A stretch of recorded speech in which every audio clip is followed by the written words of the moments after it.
বিশ্বের অন্যান্য অনেক দেশের মতোই ভারতেও সৌরশক্তির উত্থান ঘটছে। মডিউলের দাম কমছে, পরিবেশ বান্ধব শক্তিগুলো আরো বেশি করে বিকশিত হচ্ছে, কিন্তু এরই সঙ্গে মাথাচাড়া দিচ্ছে অন্য একটি সমস্যা। বিশ্বের যে সমস্ত দেশে সৌরশক্তি ব্যবহারের ৩০ বছর ইতিমধ্যেই পেরিয়ে গিয়েছে, সেখানে এই পুরনো প্যানেলগুলোকে অপসারণ করা একটি বড় সমস্যা হয়ে দাঁড়িয়েছে। আগামী ৫ বছরের মধ্যে বিশ্ব জুড়ে প্রায় ৮০ লক্ষ টনের কাছাকাছি পুরনো সৌর প্যানেলের স্তূপ তৈরি হতে চলেছে, যা ২০৫০ সালের মধ্যে পৌঁছতে পারে ৭ কোটি টনে। তাহলে এই বর্জ্য সমস্যা সমাধানের উপায় কি? একের পর এক আরও বড় সৌর প্রকল্প গড়ে উঠছে, কিন্তু বয়স হলে বা ভেঙে গেলে আলোক তড়িৎ কোষের কার্যকারিতা কমে যায়। উত্তর জার্মানির এই সৌর প্রকল্পেই যেমনটা হয়েছে। এটি মাত্র ১৪ বছর পুরনো।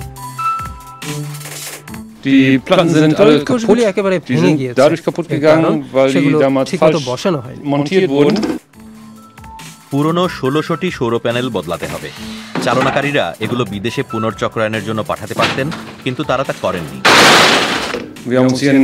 Entsorger in Deutschland ausgesucht, nicht weit von hier, also müsste es gut 1,5 Stunden Autofahrt oder LKW-Fahrt, sodass wir auch nicht durch die ganze Welt fahren müssen.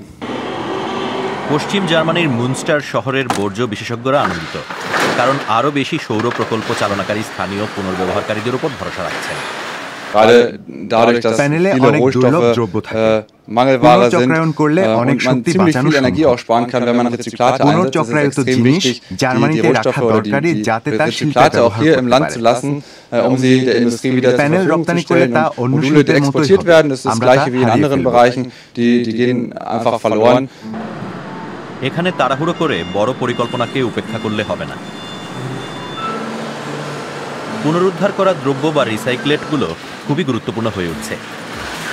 ১ বছর আগে রাইলিং কেবলমাত্র আলোক তড়িৎ কোষ পুনর্চক্রায়নের জন্যই একটি কারখানা বানিয়েছিল। তার আগে তারা অ্যালুমিনিয়াম ও কাঁচ পুনর্চক্রায়ন করত। জটিল পুনর্চক্রায়ন পদ্ধতি ব্যবহার করে নিজেদের সক্ষমতা বাড়িয়েছে তারা নিজেদের যান্ত্রিক পৃথকীকরণ ব্যবস্থা বানিয়েছে। প্রতিদ্বন্দ্বীরা যাতে সুবিধা না পায়, সেজন্য এর পুরোটা দেখানোর অনুমোদন তারা দেয়নি। এখানে প্রায় সবকিছুই স্বয়ংক্রিয়। তারের টুকরো সরানোর জন্য মাত্র একজন কর্মী আছে।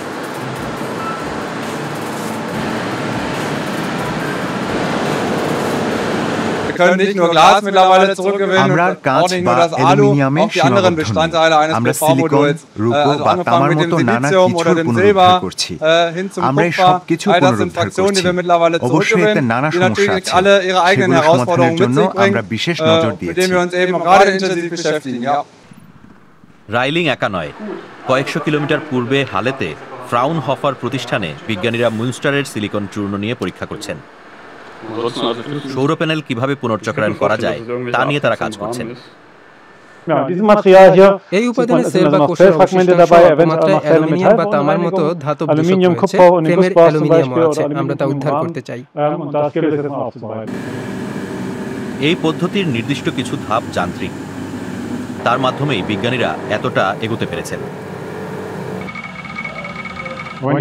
বাকি উপাদান পেতে রাসায়নিক উপায়ে দ্রবীভূত করতে হবে, যেমনটা এই সুন্দর নীল দ্রবণে রয়েছে। এখান থেকে রূপকে থিতিয়ে ফেলা যায়। আমরা রূপোর খোঁজে রয়েছি। আপাতত কাজ চললেও এই পদ্ধতি বড় মাত্রায় পৌঁছায়নি। কিছু সংস্থা সৌর প্যানেল পুনর্চক্রায়নের কাজ শুরু করেছে, সকলেই রূপোর সন্ধানে ব্যস্ত। পৃথিবী জুড়ে প্রায় ৮ কোটি মেট্রিক টন সৌর প্যানেল রয়েছে। অঙ্ক করে দেখা যাচ্ছে সেখান থেকে উদ্ধারের মতো প্রায় ৩০,০০০ টন রূপো আছে। এই সুযোগ হারালে চলবে না।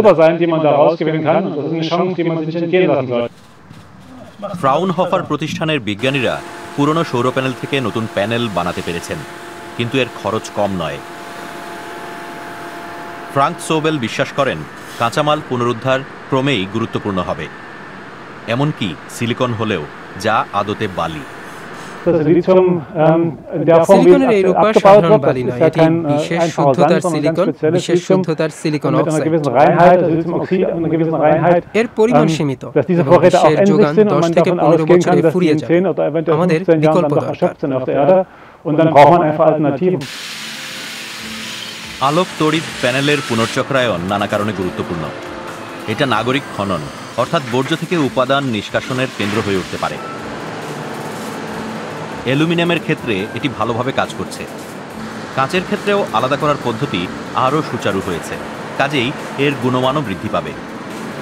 রাইলিং আশাবাদী তাদের ব্যবসা বৃদ্ধি পাবে। এই বছর প্রায় 10,000 মেট্রিক টন পাওয়া যাবে এমনটাই আমাদের আশা। আমরা এই বছর তা প্রক্রিয়াকরণ করতে সক্ষম হব। বেশ কিছু বছর ধরে পরিমাণের বৃদ্ধি আমাদের নজরে এসেছে। গত বছরই আমরা 8,000 টন পুনর্চক্রায়ণ করেছি। আমরা দেখেছি এখনো বৃদ্ধির হার উল্লেখযোগ্য। পুরনো প্যানেলের বদলে নতুন প্যানেল লাগানোয় লাভ হয়েছে, সেটা আমরা উত্তর জার্মানির সৌর প্রকল্পে দেখেছি। অন্য প্রযুক্তি এতটাই উন্নত, একই পরিমাণ বিদ্যুৎ উৎপাদন করতে আমাদের 1/5 জায়গা লাগছে। এর অর্থ বাতিল প্যানেলের পরিমাণ বাড়বে। ভারতে যদিও তা কম হবে, কারণ এখানে আলোক তড়িতের ব্যবহার 2020 সাল থেকে পুরোদমে শুরু হয়েছে।